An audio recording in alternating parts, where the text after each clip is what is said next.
Welcome back, my friends. I am Brian. You are Chords and Notes Nation.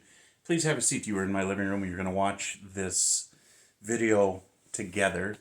Afterimage by Rush off of their Grace Under Pressure album, 1984. And it's a very special song. It's a very special reaction for me today. It has to do with the loss of someone very close to me. If you pay attention to my channel and you are able to check out my post, please do. I have a written post from earlier this week that will give you a bit of a background of what I've been going through, what happened, who I lost, and why it was very important to me. This song, I know this song very well. This is a song that's, I think, very appropriate for this.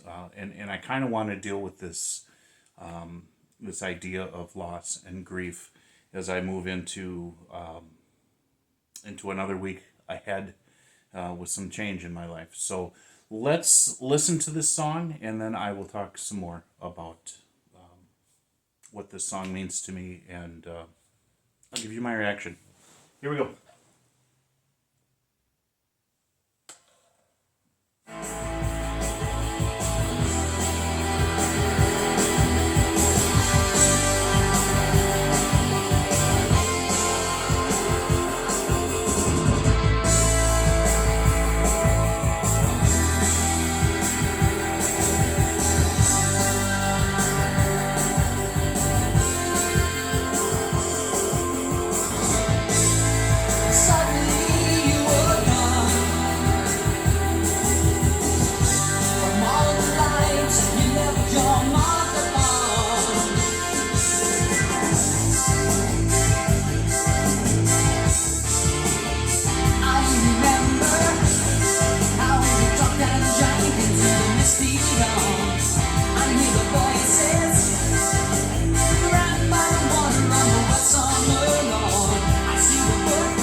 That look right there says it all, folks. Says it all. So the background with this story, with this song, if I remember the story correctly, while they were recording this album, during that process, a friend of theirs died suddenly. I don't know if it was a car accident or what it was. I think it was a car accident. Not too far from where they were recording, and so this song never originally was intended to be on the album, but they recorded it nonetheless as a tribute. And I think it's an amazing song. I think the tension in the song is really exemplified through the keyboard work, and then of course the guitar work, which is, this was the era where Alex was using a lot more chordal progressions and using chords, incorporating chords into guitar solos, and just had that kind of feel. It was the era where they were I don't want to say sounding, but they were experimenting with their sound to kind of, the Police were an influence on them, and other bands like that from that era. So that was sort of, they were experimenting with their sound, playing around with that type of music but I mean, Rush does what Rush does, right? And so they can sound like, or try and sound like, a certain band. Not that they were, but what I'm getting at is they can try a new sound, but it's always going to have that Rush stamp on it. If that makes sense. Anyways, the imagery in this video was absolutely fantastic as well, especially with the child who, that childlike innocence of, why is this person dead? Why are they not moving? Why are they, it's my friend that was alive and now is no longer. And this innocence of wondering and pondering about this. And it goes along with the words is, you try to believe, but it's no good. It's just something that cannot be understood. Life and death. And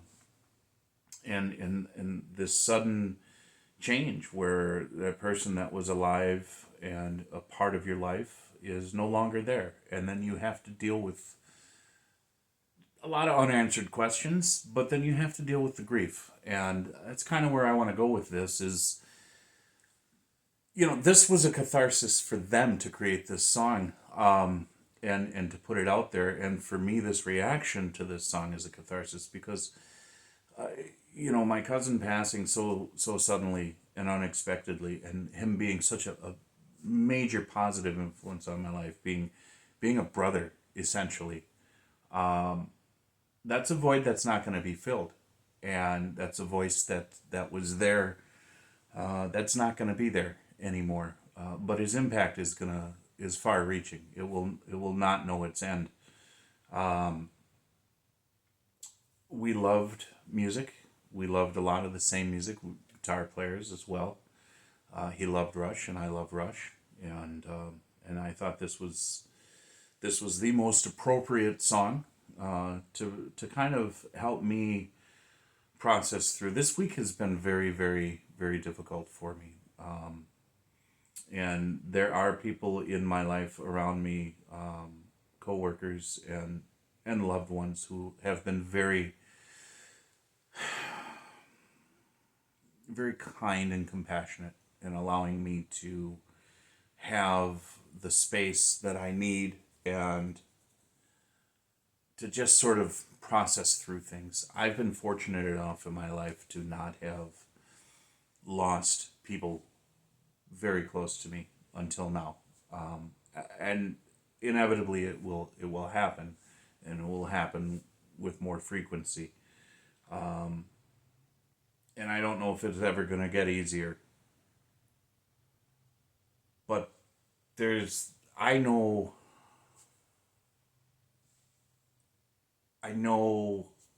that a loss has a devastating effect on people.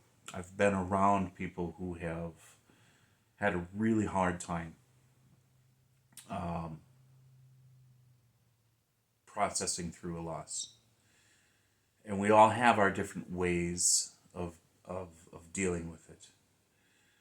And as far as I am concerned, I am grateful and thankful for the time that I had with my cousin, my brother. I'm thankful for the, the positive impact he had on people around him. I know he's with the Lord. I know he's reunited with lost family members from his immediate family. And that was so very, very important for him. We're here temporarily. This is a rental. This is not our home. And we're here for a purpose, and then we're gone. We all have, not to be disrespectful, but we all have an expiration date. We don't know when that's going to be, but it will happen. Sadness and grief are inevitable, but I think one of the most important things that we can do is remember, just like this song says, I remember. What do you remember about this person? What are the good things that you remember? Try not to focus on the bad things. They're there. We all have this good and evil, good and bad going on in our lives. And we should be focusing on the positive. We should be focusing on the good. Most definitely. It's helped me a lot to be able to remember the bonds that were forged, remember the laughter, remember the disagreements, remember all of that stuff too. But just being thankful, there's something about thankfulness that can fend off deep sorrow. Jesus said, blessed are those who mourn, for they shall be comforted. So mourning is something you should do. And you will be blessed as you go through that process, because there will be comfort. If you shut that down and you just allow yourself to be dragged down through the muck and the mire and let it drag on and on and on and on, you're not going to come out of that better. You've got to be able to allow all of this wave of emotion, and it comes in waves. It really does. But the will to resist it isn't there for me. I'm like, just bring it on. There are times where I'm just tearing up, and 20 seconds later it's like, okay, all right, we're good. And then later on in the day, boom, here it comes again. It's just a natural process in life, and it validates the love, it validates the genuineness of the relations. It validates a lot of stuff. If you go through life feeling nothing, I tend to wonder how genuine and impactful those relationships have been in your life. We are social creatures after all. And some of us isolate, but we still need interaction.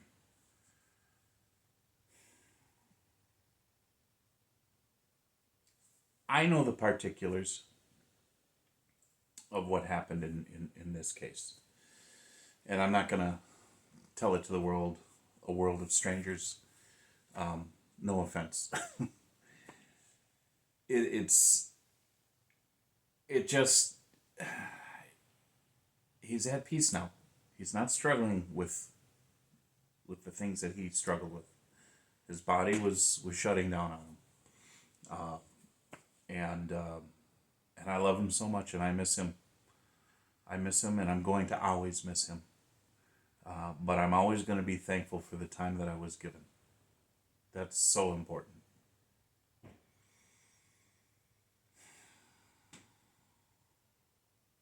And this is inspiring me to want to maybe take a look at music when it comes to mental health, especially for men. I don't think there's enough of it for men in this world. And I don't mean like, what psychologists and psychology says and following this and following. I'm just talking about good, honest, open talk about these different emotions that we are faced with as men, different challenges. Grief is one of them. And if you know the Lord's looking after you, you know where you're going, you belong to Him. And so what happens here on this earth, like I said, it's a rental, it's temporary. It's the eternal that we should focus on. And I'm focused on being able to see and be with my cousin and my brother once again at some point down the road. Thank you guys so much for listening. And yeah, that's all I got for this one. God bless you guys. Thank you so much, all of you. Jesus loves you, and I will talk to you later.